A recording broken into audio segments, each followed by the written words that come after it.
Bonjour mon frère, bonjour ma soeur, j'espère que vous allez bien. Chers amis, bonjour, chers collègues, bonjour, parce que je sais que j'ai aussi des collègues qui écoutent. Ils me prennent pour un fou, mais c'est pas grave, je sais en qui j'ai cru et c'est le plus important.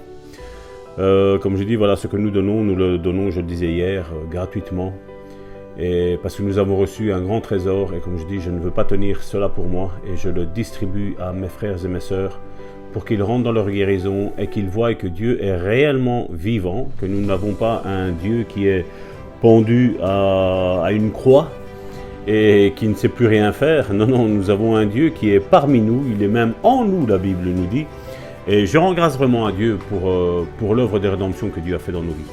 Aujourd'hui, 14 janvier, nous dit dans Hébreux chapitre 11, verset 1, « Or la foi est une ferme assurance des choses qu'on espère, une démonstration de celles qu'on ne voit pas. » Le titre de cette méditation d'aujourd'hui, 14 janvier, est « Le doute est un ennemi de la foi ». Or, que dis-je à cette femme pour l'encourager à agir selon la parole? Or, que dis-je à cette femme pour l'encourager à agir selon la parole? Au commencement, elle s'écria larmoyante. « Oh, s'il te plaît Jésus, guéris-moi s'il te plaît. Oh Jésus, que je puisse marcher. Je suis incapable de faire quelque chose pour moi-même. Me voilà à ne rien pouvoir faire depuis 4 ans. Guéris-moi s'il te plaît. » Plus elle continuait, plus elle s'enfonçait dans l'incrédulité et le doute.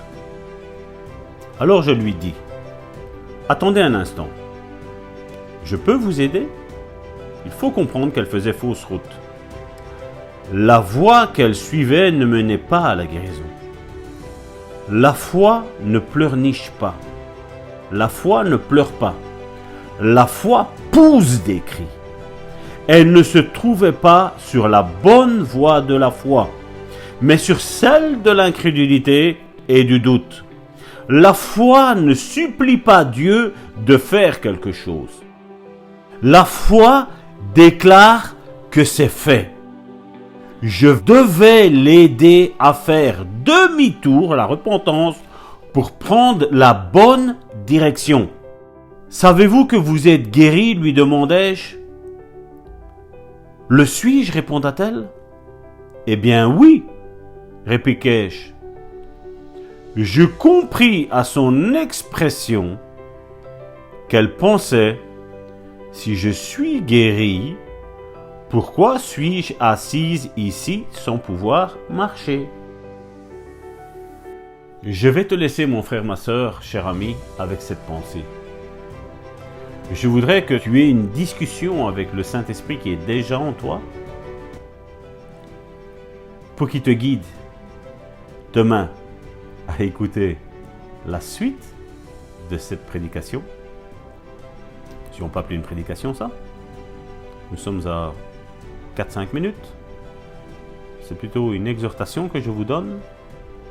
Et je voudrais que, en méditant ça entre vous et Dieu, parce que tout se passe entre vous et Dieu, je ne veux pas être un intervenant entre vous et votre Dieu, mais je voudrais vous laisser une bonne déclaration que vous répétez après moi, mon frère, ma sœur, cher ami. Je suis d'accord avec la parole. Non avec mon corps. Non avec ce corps qui est assis sur une chaise roulante. Je ne suis pas d'accord avec ce que disent mes voisins ou mes amis ou le médecin. Je suis d'accord avec Dieu et il a affirmé que je suis déjà guéri. Au nom de Jésus, mon frère, ma sœur, aujourd'hui 14 janvier, Dieu te veut plus proche de lui. Si tu arrives à être plus proche de lui, mon frère, ma sœur, le miracle va s'opérer. Si Dieu ne l'a pas fait encore jusqu'à aujourd'hui avec toi, c'est parce que Dieu te veut plus proche de lui. Dieu t'aime. Mon épouse et moi t'aimons aussi, mon frère, ma soeur.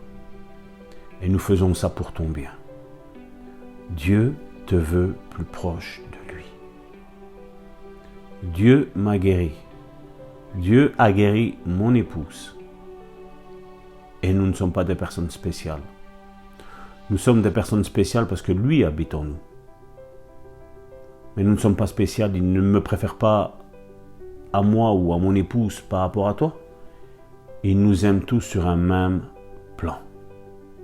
Tous au même niveau. Mon frère, ma soeur, Dieu veut te guérir. C'est la bonne nouvelle pour toi aujourd'hui.